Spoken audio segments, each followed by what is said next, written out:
Hi, my name's Carlson. I'm here today with the Scott Freeman, the voice of Britain in Hetalia. So, how did you get started in the world of acting and art? Well, long story short, I had a roommate at the time who actually had an agent. He did several things. His agent directed me in the right direction. That's about the short of it. Yeah. All right, so it says in your bio you started off with many bit parts. You know, how are those experiences, and how did all those little experiences help you build up to the more leading roles as Britain in Hetalia and other roles? Well, they were really great practice. You have to start somewhere, and you know you can't just start big. Well, most of us anyway, normal people. I'm no Michael Tatum, Yeah. so you know, doing all those bits over time, it gets you more and more practice. Gets you into different types of roles. You get to portray different characters. I mean, that's honestly the best way to do it. To get into acting and how to portray different people. So, you know, doing small parts like that, just here and there, there's no greater practice. All right, so I'm going to steal a question from Scott Sager of Hetalia, the director. Do you feel that potentially you and other members of the crew may have offended the general audience of the show? Yeah. Of course. That was the point, I thought. So, if we didn't offend somebody, I apologize to that person who did not feel offended, because we were not doing our job, apparently, if you aren't offended. The whole point was to be as stereotypical and offensive as possible. And, I mean, so I thought. I mean, maybe did I miss the point of the show, or anybody out there? So, yeah, hopefully you were offended and thought it was really hilarious. And, you know, if not, then either we screwed up or you missed the point. Okay, and then leading back to Hetalia, how do you prep your voice for it? Because, I mean, it's a dialect-heavy show, and I don't know how many voice actors in the Texas area are from Britain, so how'd you kind of prep yourself? Yeah, there are not many of us from those regions, those different regions around the world. So I imagine just watching foreign films or something probably helped, but I mean, in all honesty, I can even look back at the first season and see that, you know, my accent probably needed a little more work than what I put into it. I was afraid that I was going to put something too heavy on, you know, and you wouldn't be able to understand it. So, you know, we tried making them as easily understood as possible by lightening them a bit. So, you know, I think as we are doing the show, though, we're really developing. And just like any show, you go back and you watch, like, The Simpsons, you know, and like, first, early on, they sound nothing like they do now, you know. I mean, you sound totally different from when you start. So, you know, I think everybody's really coming into their characters now. I mean, it sounds like 10 times better now than I think that it did from the beginning.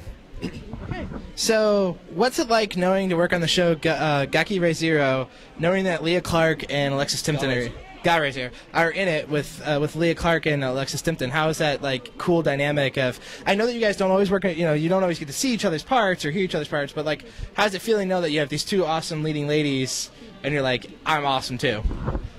I don't know what that feels like, because I had no idea they were in it. When I was called in to record that show, it was like, hey, thanks for coming. You're this guy.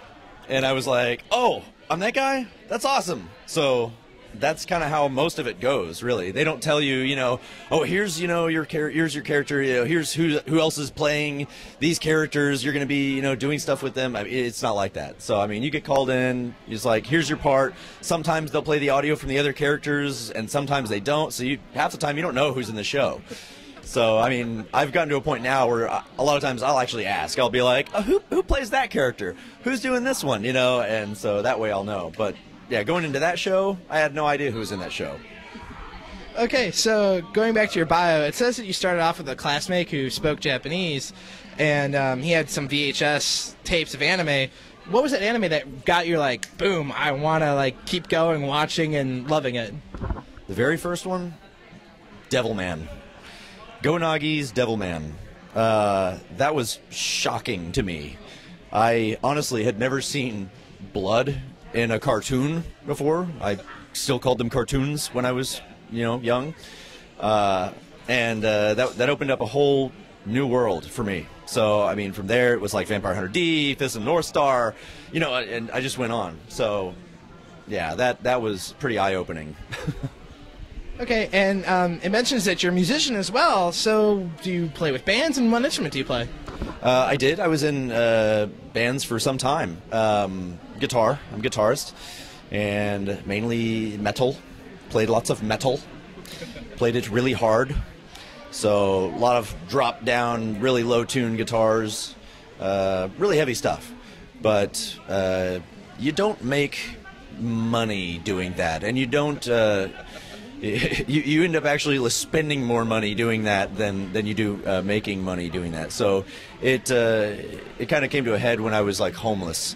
I think I realized that maybe I should concentrate on, you know, what was making me more money, so that I wouldn't have to be homeless and just pay money to a storage unit to hold my things.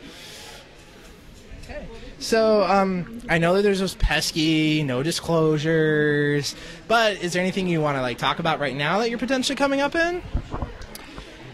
If you've seen the FBI's Most Wanted, I will be featured in. Oh wait. You're talking related to the industry? I'm sorry. No, I can't talk about that. Nothing? I have some projects coming. That it's very exciting for me. But just you can't. Yeah. There are some projects. I really want to talk about them so bad. I can't. Okay. I'm sorry. All right. Is there any way that fans can keep up with you online, like a Twitter, or Facebook, or website? I have a Facebook. At times I forget that I have a Facebook, so I check it like once every. And I try to keep on it every once in a while. So, yeah, you know, when I get on there, if you friended me, I have no issues about friending people I don't know. It's okay. You know, I have lots of fans on there I've never met before. So, yeah, just every now and then I will remember that I have a Facebook. I'll probably post something. And I do kind of have, like, a fan site, which if you Google Freeman Fighters, you will possibly come across it. It was created by two lovely young girls that I met at Otakon a year ago, and they decided that I needed a fan page, and so I allowed them to do so, and they've been wonderful. So check it out. Okay, well, thanks so much for coming out here to Matsuricon 2011 and AnimeLocation.tv. Thanks so much, gentlemen.